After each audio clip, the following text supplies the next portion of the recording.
Hey, CrewTrax here with a list of list updates and also a quick update to schedules. So first, our list of list updates. The jobs list, materials list, and equipment list have all been updated.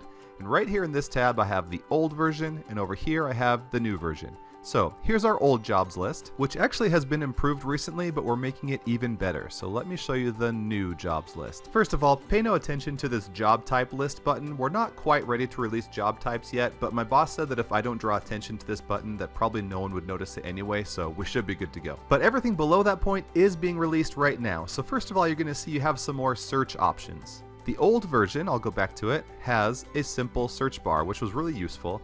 The new version has a search bar, and you can indicate which column you're searching, and you can also search by multiple columns by clicking that plus, or if you didn't mean to, just click the minus to go back to a single column. Or in this case, a single search criteria that looks in all columns. We also have this gear icon over here, and this is going to look familiar from our schedules list page. We're taking that functionality from the schedules list and putting it into all of these other lists in CrewTrax. So I can choose which columns to display and in which order they're displayed, and then I can save those settings, and every time I come back to this page, the settings will be just the way I like them. Or I can click on that gear and reset to default if I just want it to go back the way it was in the first place. Now, we've also heard from several customers that you go through a lot of jobs. Some people have dozens of new jobs, even daily sometimes, and you need to inactivate a bunch of jobs at the same time as well. We've made that a lot easier with our multi-select over here. You can check all the jobs that you want to deactivate and then just click inactivate and they will be inactive. You can also just click the top right here to select all or deselect all. And of course, you can switch between views to look at your inactive jobs, active jobs, or view all of them at once. Okay, now let's move on to the materials and equipment lists. I'm going to click back to the old version so you can see how it used to be, or rather how it currently is, but with tonight's release it'll be updated. So currently when you click on setup, you have equipment, equipment types, materials, material types, and if we click in here, we'll see the equipment list looks nice and pretty. The equipment types, frankly, it's just not quite as pretty as the equipment list, and it doesn't have the functionality of the equipment list. And in fact, even our current equipment list doesn't have all the functionality of the list I just showed you. Well, not only are we updating all 4 of these lists to the new look and feel, we're also consolidating down to 2 lists instead of 4.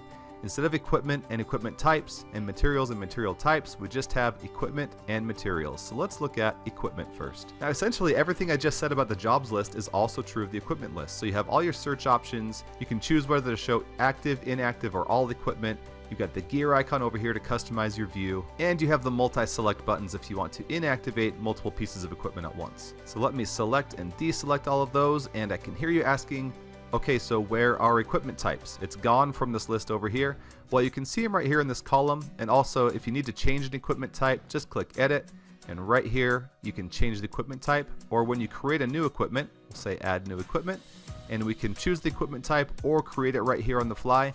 If you really just want to look at your list of equipment types, that button is right here and you can look at just your list of equipment types. Now let's move on to materials, where basically you're just going to see everything I said about equipment is also true about materials, including this button up here where you can go view your material type list. And then you can just click in the same spot to go back to your materials list, or you can always click down here in the menu on materials. Alright, let's get to the last bit of today's update, and that is a slight change to schedules. So here in the old version, if I click view, this is what you're used to seeing on a schedule that hasn't been submitted yet.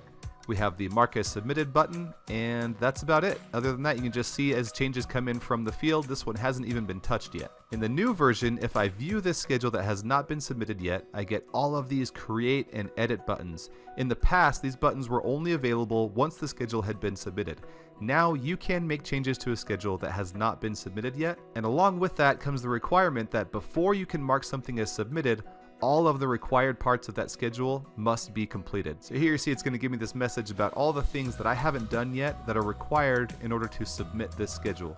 Just like someone in the field on a mobile device has to do all these things before they can submit, now in the office you also need to complete these requirements before you can mark it as submitted. So hopefully this will help eliminate any confusion about how schedules are getting submitted when the required parts aren't completed. Now no matter who is submitting the schedule or marking it as submitted, the items that you have required for the submission of that schedule must be completed first. So that's it for today's updates. I just want to remind you can go to crewtrax.com/vision to see what we're all about, and one of our core values is we innovate by combining vision with feedback. And right here, we balance continual improvement of our features with creating new ones. Today's updates are all about continual improvement of our features, so we hope you enjoy this list of list updates as well as the update we've made to the schedules. And you know we'll be back really soon with some more great updates, so keep an eye on our blog and your inbox.